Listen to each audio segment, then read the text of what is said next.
जी बिल्कुल सॼो मुल्क डोला वक्ती जेकबाबाद आमदे सिंधी सकाफत दे केस्ते भरपूर अंदाज आम केस्ते मैं सिंधी बिराज वक्ती मने नगा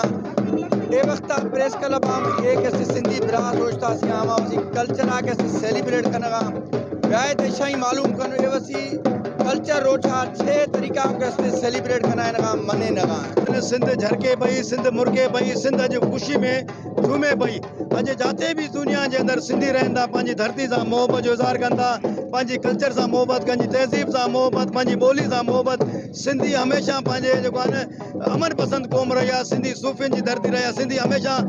अमन ऐं प्यार जो पैगाम ॾिनो आहे अॼु तव्हां ॾिसो त जेकाबाद ज़िलो जे अंदरि अॼु प्रेस क्लब जे साम्हूं अली मोहम्मद अवामी पार्टी तरफ़ां असां वॾी रैली कढी आहे असां अॼु साल में असां 2 ईदा मल्हाईंदा आहियूं हीअ असांजी क़ौमी ईद आहे छो जो क़ौमी ईद खे जेको न को विसारींदो त उहो क़ौमा ख़तमु थी वेंदियूं आहिनि पंहिंजे सकावत खे इंशाअल्लाह असां ॾींहुं क़यामत ताईं दाइम ऐं क़ाइमु रहंदासीं पंहिंजा सकावती ॾींहुं हीअं ई जोश ऐं जज़्बे सां मल्हाईंदा रहंदासीं असीं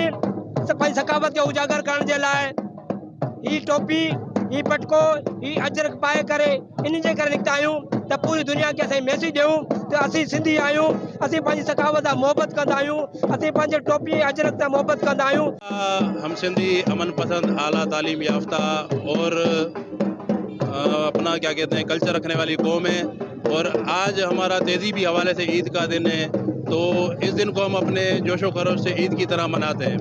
सिंध जो सकाफ़त होंदो आहे या क़ौमनि जो जेको कल्चर होंदो आहे उहे ज़िंदा क़ौम पंहिंजे उनखे जो जेको आहे कल्चर जिन खे मल्हाईंदा आहिनि पर जेको आहे असां सिंध जो सकाफ़त आहे सिंध जो क़ौमी वॾो ॾींहुं आहे ईद जो ॾींहुं करे मल्हायूं था उनजे लाइ दुनिया में रहंदड़ सभिनी अमन पसंद क़ौमनि खे ऐं दुनिया में रहंदड़ सभिनी सिंधियुनि खे सभ खां पहिरियों मुबारकबाद ॾियूं था। ही टोपी ही अजरक ही पटको ही कुआड़ी असांजे सकाफत जी निशानी आहे ऐं असीं हिन ईद जे ॾियारे ते पूरी आलम इंसानियत के सिंधी क़ौम के लख लख वाधायूं ॾियूं था ईद जूं। अॼोकी सकाफत जी ॾींहं जे हवाले सां मुंहिंजो इहो चवणु आहे त जेकाबाद में तव्हां ॾिसो था भरपूर तरीक़े सां सिंधी कल्चर खे मल्हायो वञे थो नौजवान ॿार बुज़ुर्ग सभु निकिता आहिनि पंहिंजो कल्चरल लिबास पाए करे पंहिंजो अजरक टोपी जेकी सिंधियुनि जी शान आहे उहो पाए करे अॼु उहो मोहबत जो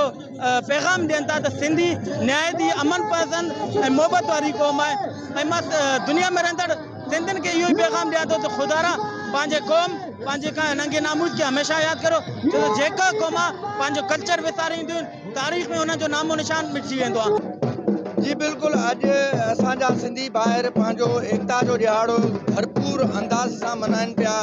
उन्हनि जो इहो चवणु हुयो त अॼोके ॾींहं खे असां सेलिब्रेट कयूं था ईद जे त्योहारनि जीअं अॼु जे असां पंहिंजे सकाफ़ती ॾियारे खे मल्हाईंदा आहियूं दुनिया में जिते जिते असांजा सिंधी ॿाहिरि रहनि था उन्हनि खे वश न्यूज़ बलोची न्यूज़ चैनल जे तरफ़ां सकाफ़त जे ॾियारे जूं लख लख मुबारकूं हुजनि वीडियो जर्नलिस्ट वज़ीर अहमद सां गॾु बशीर अहमद बलोच वश न्यूज़ जेकबाबाद।